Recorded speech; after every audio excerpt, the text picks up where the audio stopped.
Hey, hey, hey, this is Natasha Nurse. I'm the host of Sisters on Fire IRL series, and I'm really excited to be speaking with a powerful woman. Who am I talking about? She's a writer, teacher, creative minx, powerful speaker, and author, Robin Devonish. She's passionate about helping others to transform their personal and professional lives through seminars, private sessions, products, and books. Known as the Self-Publishing Maven, the go-to girl for writing, publishing, and profitability, Robin has helped countless women transform their personal and professional lives through providing assistance in them becoming self-published authors. As a cancer survivor, Robin inspires others to recognize and pursue whatever it is that floats their boat, to tap into their inner giant, to be themselves and play full out unapologetically. So without further ado, how are you, Robin? I am wonderful. Thank you so much. Absolutely. Yes, yes. Welcome to the Sisters on Fire IRL series. So I guess just first out of the gate, if you could just, for everyone listening, just get everyone up to date as to how you became the woman you are today. Wow, wow. Well, it's interesting, how we go through life and we never realize or think about where we'll ultimately end up. And Mm-hmm. while you said in my bio that I am the self-publishing maven, that is not the road that I set out to take when I, first started growing up as a young person and all of that. And so, actually, my background is in human services. Mm-hmm. I have a background in human services, working with children and families in areas like foster care and being a probation officer and running after-school programs and different things like that. However, it's interesting how when you're a child, the things that, people speak over you and they say to you, how you can break through those barriers if you just kind of just be willing to take the plunge. So I'm going to take you a little bit back before I take you forward, right? So when Yep. I was growing up in elementary school, and most of actually my, school years, I went to public school, regular public school system. However, I did have an issue with writing and in the area of reading. I was either on level or below level, never above level, right? Mm. And my mother, although, people said to my mother, oh, she has poor reading skills, she has poor writing skills, my mother always said to me that it doesn't matter what they say, you're going to college. And so she Mm-hmm. kept saying that to me throughout, me growing up and all of that, that I was going to go to college and that I was going to grow up and do great things. And so fast forward it, I managed to graduate from high school. And so my mom said, okay, well, now it's time to go to college. And, for anything, if someone keeps telling you something, eventually you will believe it. And so I was a little reluctant and a little afraid to go to college. And so I said to her, well, Mom, can I wait for a year and can I work? And then I'll go to college next year. And so she agreed for me to do that. And Mm-hmm. but in the interim of me working and things like that, I, fell in love, met a snot-nosed boy, all that other good stuff, and I had a baby. And Yeah. so my son, his name is Elijah. He's now actually 27 years old. But I had a child, and so after I had the baby, my mom said, okay, you definitely have to go to college now. So I said, okay, fine. So the agreement was that she would take care of the baby while I went to pursue my college degree. And sadly, within me enrolling and all of that, my mom got sick and she went to the hospital and she passed away. She passed away before I even could enroll in college. And so Wow. while and so as I'm at the admissions office after, the services and everything had passed, I said, of course, I have to pursue and do exactly what she wanted me to do. She wanted me to go to college. She wanted me to graduate. And so I went to the admissions counselor, and he asked me, well, why do you want to go to college? And so back then, which was a while ago, in college, they used to make you do like a writing test and kind of figure out, you know, where you are with your reading and writing comprehension. I don't know that they do that today, but I know back then that's what they used to do. And so he asked me why did I want to go to college, and so I told him, you know, about my mom and what she said and how I really have to try my hand at this. And so he said, you know, oh, that's a touching story. You know, it's really cute. I get it. He's like, but I don't think that you're going to graduate based on your writing skills. Now, he already told me this at the admission. He said, but we're going to let you in, but I don't think that you're going to graduate. And so, of course, that really, you know, pissed me off, right? Sorry if I said that on the airwaves, but it really, really pissed me off. But it also pushed me to become a better person, because I said I'm going to show him, and most of all, I have to make my mother proud. And so I went to college and I did graduate and I got a bachelor's degree, and then I went back and I got a master's degree. And so actually in college is where my writing abilities and all of that went to a whole nother level. And so, like I said, I worked for a while and all of that, but then I started to write for people. And in 2007, I decided, well, you know what? Let me break this thing about someone saying that I can't write and that I can't read. Of course, I've already broke it if I was able to get through college. You have to know how to write to get through college, right? And so I was able to do that, but in 2007, I decided that I was going to write a book. And so I wrote a book, and actually it was really good. And people really liked it. And after that, people started to ask me, you know, how did you do this? How did you write and publish this book? And so I started to teach people to write and publish books for free. And then I also started writing for people. And so I decided, well, you know what? I'm going to try my hand at this in a business or whatever. I had already at this point had worked for many years in human services doing other things. But now it was time for me to do something else.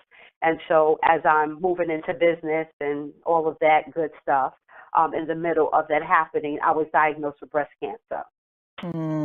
So I had to, you know, kind of, you know, stop for a little bit to take care of my health and take care of myself and, you know, make sure that I'm here today to even be on this phone, right? And I put that, you know, my writing and my business and all that thing on the back burner for the moment. And then once I was fine, you know, come mid-2010, that's when the Self-Publishing Maven was born. And so ever since then, I've, you know, helped hundreds of, you know, people become authors. You know, primarily it's women, but I do have a couple of good men that I've helped become authors as well. And so this life has been, you know, it's been great. It's been fulfilling. It's been, you know, one of purpose. And I just feel awesome and very blessed that I get the opportunity to help others to realize their dream in terms, you know, in terms of becoming an author and or a speaker, and just really, you know, getting their story to the masses. And you know, it's interesting that how many people told you, it seems like that you couldn't do this, and we're kind of speaking into your life, you know, the challenges that they thought they saw with you, and that it was going to stop you, and that you use that naysayers and those naysayers and that negativity to say, you know, kind of screw you. And I'm going to do whatever I want to do, right? And that, you know, it's not for other people to think and tell you what you can do, right? That can only be determined by yourself. And so with writing, how essentially, I love writing as well. I've been writing as a child my entire life as well. And I've had people, you know, question and challenge it. But at the end of the day, yeah, you work on your craft. And so as you went to college and you were working on your craft, what were things that you did to become a better writer? Well, I mean, I think what I had to do was really just sit down and just study that whole thing. And it's interesting because I went to a college or a school where there was a paper due in every class every week. So I really tortured myself, right? So, you know, being told that, and so I had to learn. I had no choice to learn because I didn't want to keep getting Fs. Those F's turned into D's, those D's turned into C's, those C's turned into B's, and some A's. Like, you know, I didn't want to, I had to learn how to apply myself. And I think that maybe all of those years, that was the issue. Maybe I didn't apply myself and really try to learn, you know, how to do it because of the fact that, you know, people were telling me that I couldn't. You know, when you're a child, it's just different. But when you're an adult And, here also, I got this little person that I have to take care of as well, right? Yeah, So absolutely. I have to, life, my son, that I would say that was really, really what made me say, well, I have to do this as well. It's because, yes, my mother, but also my son, because I need to make Mhm. sure that he has different opportunities than I have, that he has the Mhm. right people around him. And the best way that I could do that is to better myself through education. And that way I can educate him. And so that was another way that I got through, that whole Mhm. situation.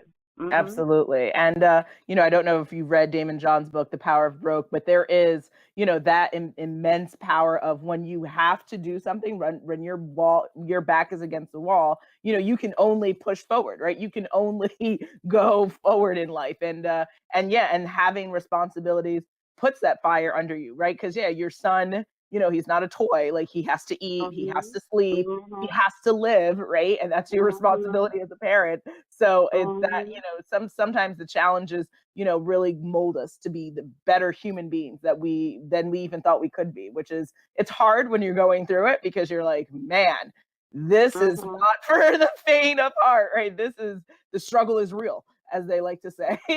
But that struggle turns into something so beautiful, as it sounds like in Mhm. your life. And so with your cancer journey, I'd love for you to elaborate a little bit about that, because so many people, especially women, go through this challenge in their life. How did you overcome that, right? Like what saw you through that journey?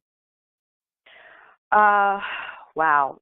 It's interesting too because I felt at the time of me being diagnosed that things were just going really well in my life. I had just transitioned from working full time into being an entrepreneur. I had just got married, not even a year ago. Like when that Mm, happened, I think I was married about 9 months at that point.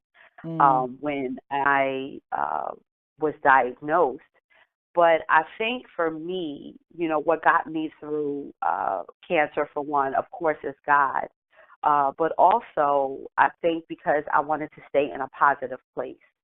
The thing about cancer, it's a really nasty disease. And so, I'm not going to, sugarcoat it and say that, I didn't go through, some things. I still, had to go through, chemo, and I had to do mm, radiation, and I had to have surgery, and I had to deal with my hair falling out and me not feeling pretty or desirable, and all the different things that you go through when you're dealing with cancer.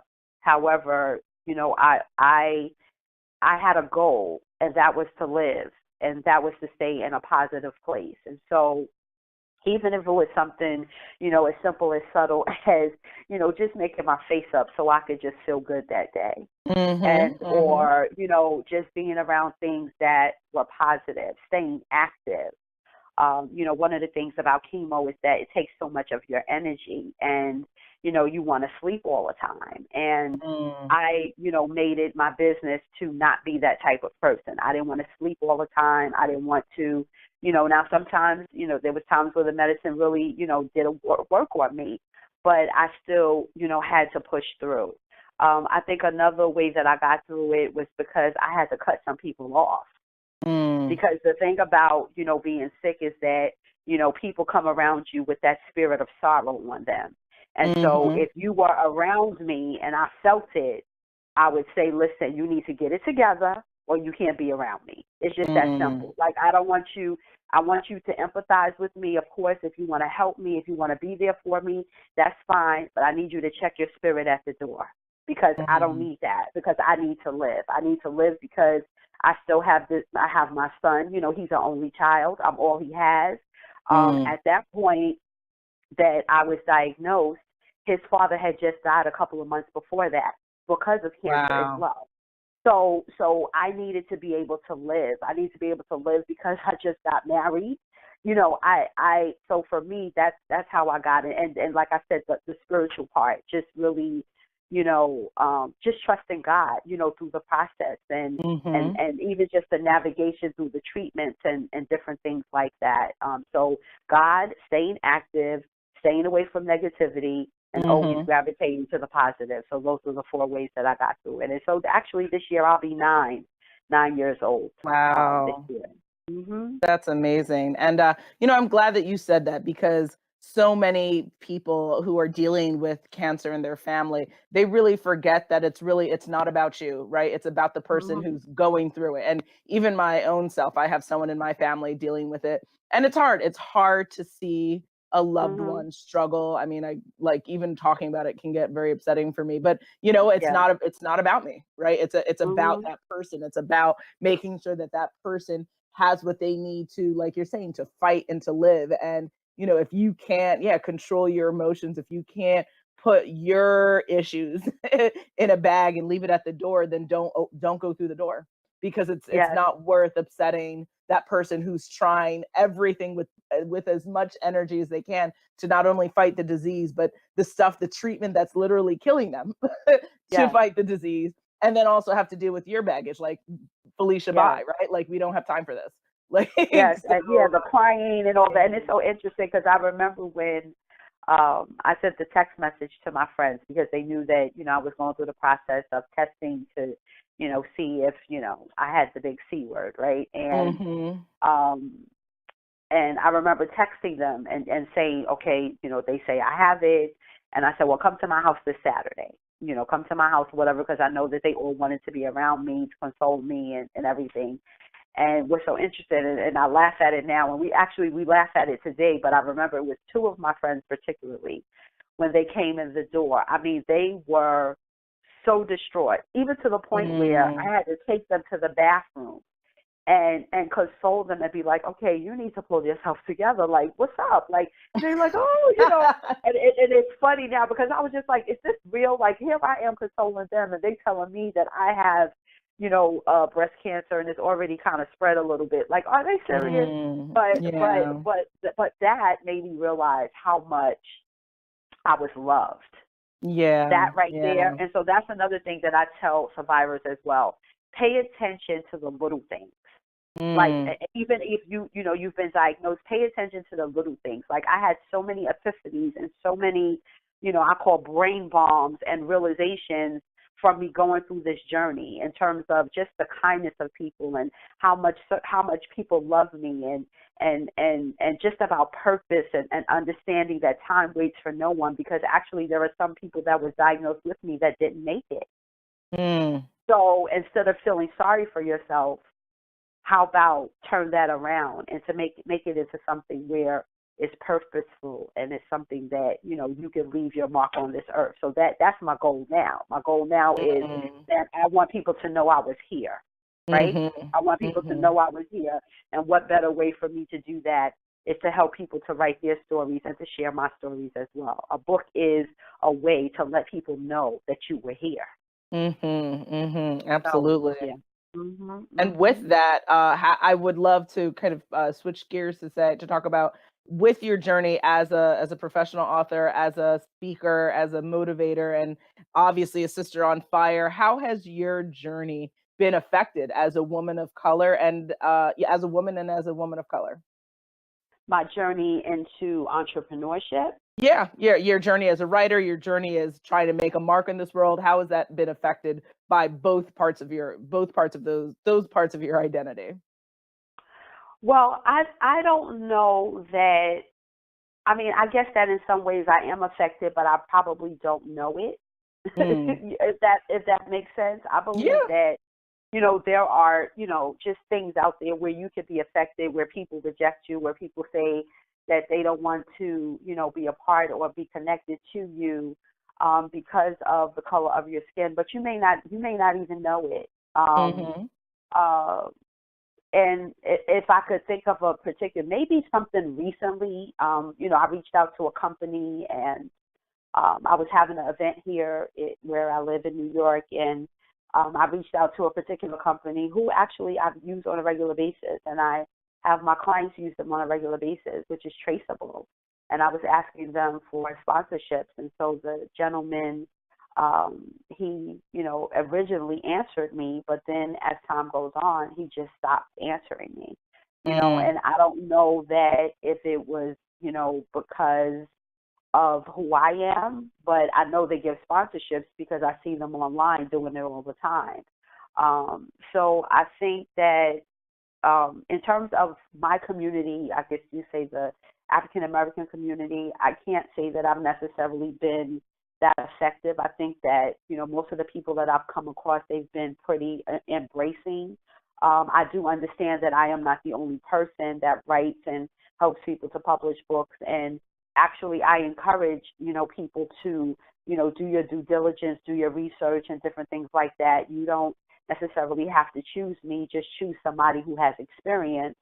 But I don't know that I've been, I guess some of the words that people use, ostracized or made to feel a certain way because I'm a woman of color and that I write and that I publish books. Really, to be honest, if it has happened, I would say that, God has shielded me from it to the point where I don't even notice it. And that thing that I just spoke about, that was recent because my event was in April.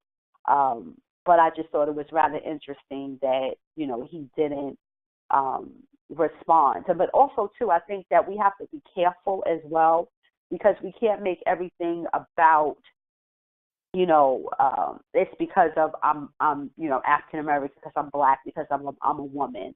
I think that sometimes because in the times of what we're dealing with, we can easily latch on to that and make that become our issue when it's not, it may not be. It absolutely may not be. So I hope I've answered your question, but I can't really say that I've been affected that way to where I noticed it. Okay. Yeah, but I am guilty of not noticing a lot of things. Gotcha. No, I mean, yeah. My friend said, you didn't realize that. I'm like, no, because my mind is just, it's not there. So not to say that I'm not conscious or aware. It's just that sometimes my mind is just not there where some people's minds are. So Yeah. No, yeah. that's what I love about the Sisters on Fire IRL series, and I love speaking with women like yourself because what's interesting and about the world, and I hope everyone listening can kind of feel some way about what I'm saying, which is that the Black narrative is not one narrative, the woman narrative is not one narrative, right? That we all have different experiences, and some of us are conscious or are more affected by certain things, right? I would say to you, right, as a young Jamaican American woman, grew up in Manhattan, I absolutely have been the subject of racism. I absolutely have been dealt with bias as being a woman, but that's because of the city and the environment and the people that have been in my universe, in my network, right? But maybe if I grew up in a different part of the country, or maybe if I grew up in a different time, maybe that wouldn't be my narrative, right? But at the end of the day, I think absolutely, like, yes, your world has probably been affected being a Black person, being a woman, but maybe it hasn't been so in your face, right? As you're saying, and that's okay. That's good, right? I don't. Well, Go ahead. Well, I will say this. Now, growing up, I did experience it, but I thought you were talking about specific career, to yeah, career. But growing up, definitely, I've experienced it. Even in school and okay, just in the street. Somebody calling me the NWord. I've definitely experienced it growing up, but not so much in your career, my career that I could actually see. Yeah. Okay. I would say sadly, I believe the answer is yes on both fronts, which Wow. Wow.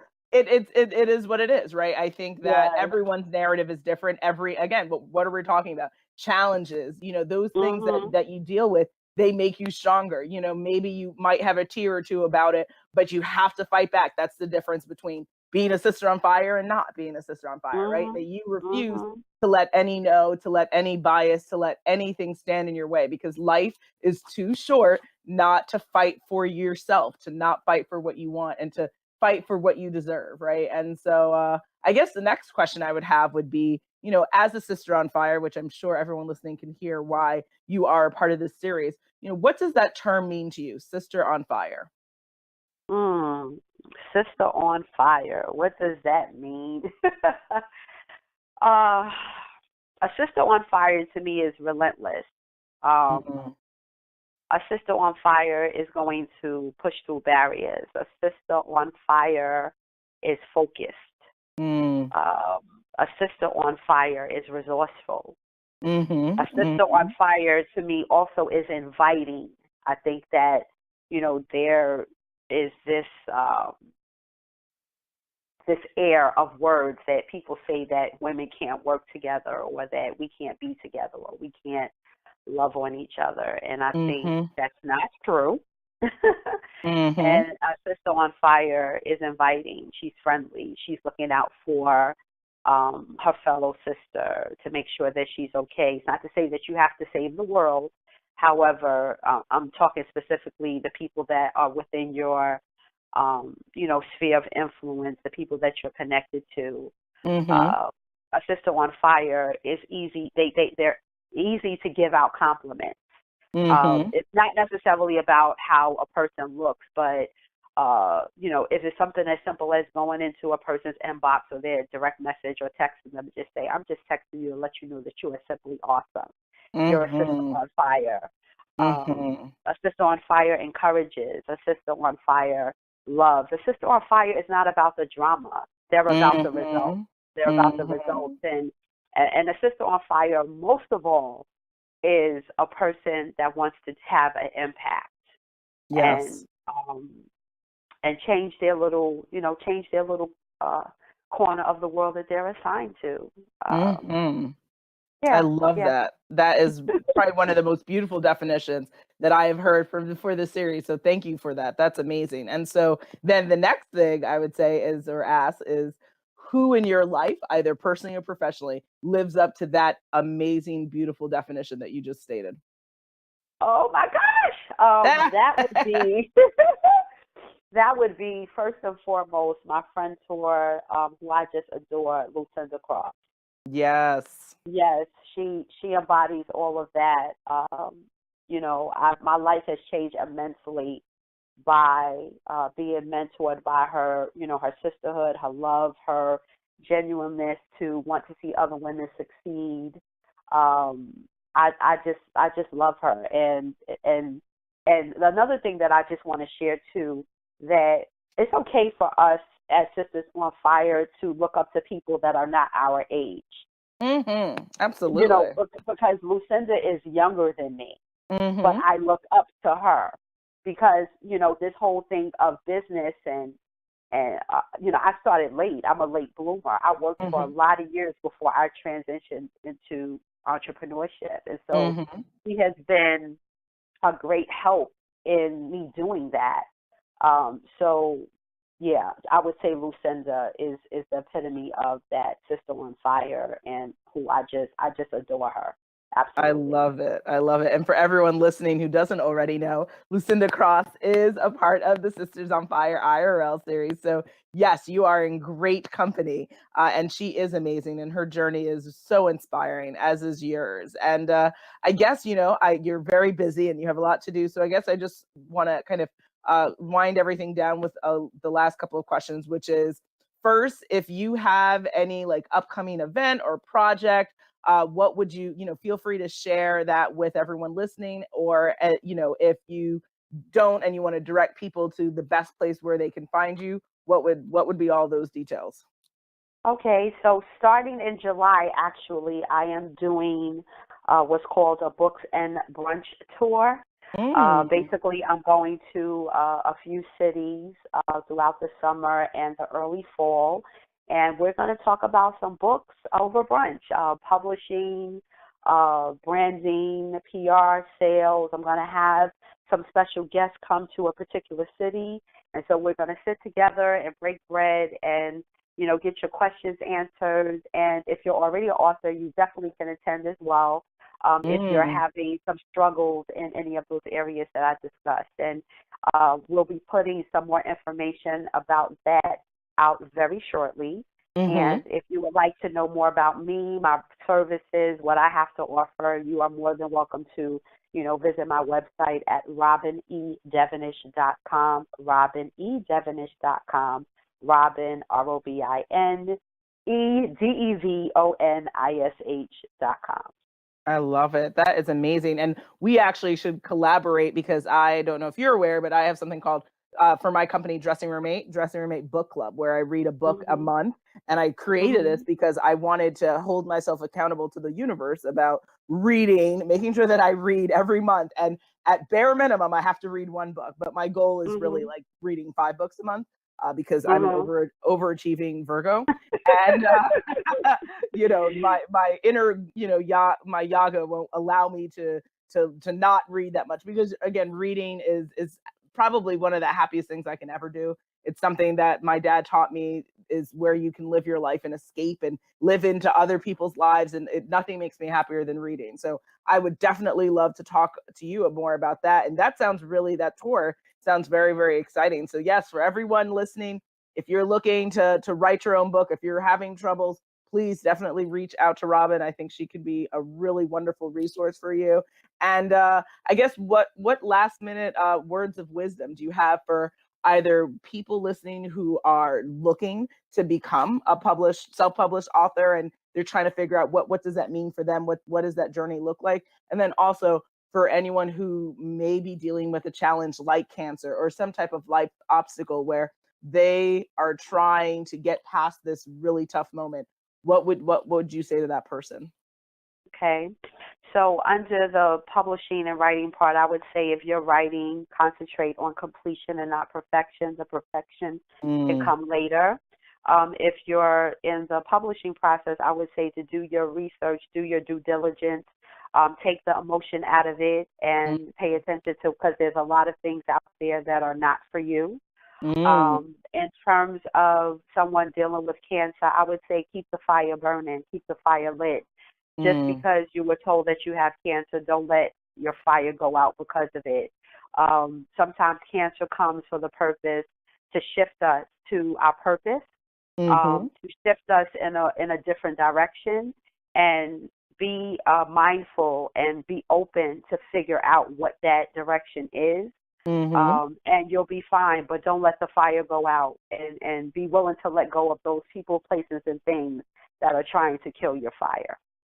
Absolutely. I love it. Oh, you are Sister on Fire. You are amazing. And you've made my day because, I love this series because, I love helping women like yourself share your story on the platform, but also you ladies give me life every single time I speak to you. And I'm just like, yes, queen. Yes.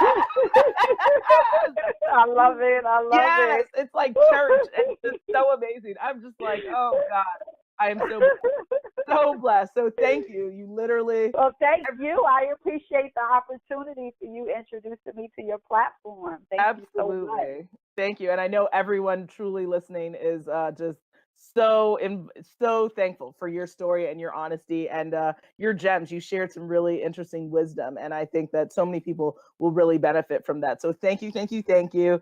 And I hope you have a wonderful day. You too. God bless.